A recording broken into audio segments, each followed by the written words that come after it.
বন্ধুরা তোমরা সবাই কেমন আছো? আর এই ঠান্ডার দিনে কে কে আমাদের তোমরাও দেরি করে ঘুম থেকে ওঠো? আমি ডেলি ভাবি যে তাড়াতাড়ি ঘুম থেকে উঠবো, কিন্তু সেটা আর হয় না।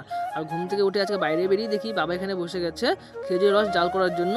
আর আমাদের বাড়িতে কিন্তু মাটির উনুনে খেজুরের রস জাল করা হয়। আর এটা অনেকটাই একটা দীর্ঘক্ষণের প্রক্রিয়া। অনেকক্ষণ জাল করার পর রসটা শুকিয়ে শুকিয়ে আস্তে গুড়ে পরিণত হয়। আর আজকে সকালবেলা বাড়ির চারিদিকটা রোদ উঠেছে আর খুব সুন্দর লাগছে পরিবেশ চারিদিকে দেখতে।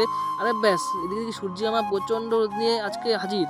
আর যেহেতু কুয়াশা কিন্তু এখনও প্রায় রয়ে গেছে, আর চারিদিকটাও যেহেতু কুয়াশাচ্ছন্ন আর রোদ উঠেছে, আর কম্বিনেশনটা খুবই সুন্দর লাগছিল দেখতে। আর এই বছর আমাদের খড়গুলো রাখা হয়েছিল ঘরের ভিতরে, আর অবশিষ্ট খড়গুলো এবার কী করা হবে তাই ভেবে একটু বাবা ছোট্ট একটা খড়ের পালা দিয়ে দিল, আর দেখতে খুব সুন্দর ছিল। আর এই বছর আমাদের চাষ করা হয়েছে দেখো বেশ কিছু সবজি, মটরশুঁটি, গাজর, আর এদিকে অনেক অনেক কিছু রয়েছে।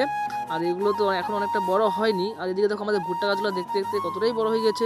সঠিক পরিচর্যা করার ফলে ভুট্টা গাছগুলো অনেক বড় হয়ে যাচ্ছে, কিছুদিন পরে ফুল বেরোবে, ভুট্টাও হয়তো ধরবে। তারপর ভাবলাম যে আমার হাতে যেহেতু ব্যথা রয়েছে আর আমাকে একটু ব্যায়াম করতে হবে, তার জন্য এখন একটু বাড়ির দিকে যাই, আর বাড়ির দিকে গিয়ে একটু ব্যায়ামগুলো করে নিই।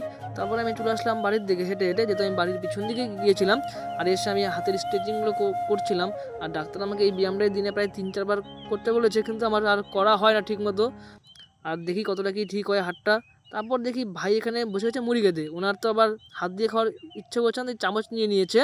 আর আমি ওদিকে রাত্রেবেলা ভিজিয়েছিলাম কাঁচা ছোলা, আর সেই ছোলাটাই এখন খাবো। আর ছোলার সঙ্গে দেখো নিয়ে নিয়েছিলাম হচ্ছে কিশমিশ আর বাদাম। আমি সকালবেলা আমার এই খাবারটা খেতে ভালো লাগে, কিন্তু প্রতিদিন খেতে এই খাবারটা কারোরই ভালো লাগে না, তেমন আমারও ভালো লাগে না। আর এটা সকালবেলা আমার এটাই, কী করবো কিছু নেই, এটাই খাই। তারপর দেখি ভাই এখানে সকাল সকাল পড়তে গেছে, আর যত ঠান্ডা মনে হয় আমার ভাইয়েরই পড়েছে, মাথায় টুপি, হাতে মোজা। তারপর আবার ভাবলাম একটু কী করবো, একটু বাইরের দিকে ঘুরে আসি, বেশ সুন্দর রোদ উঠেছে।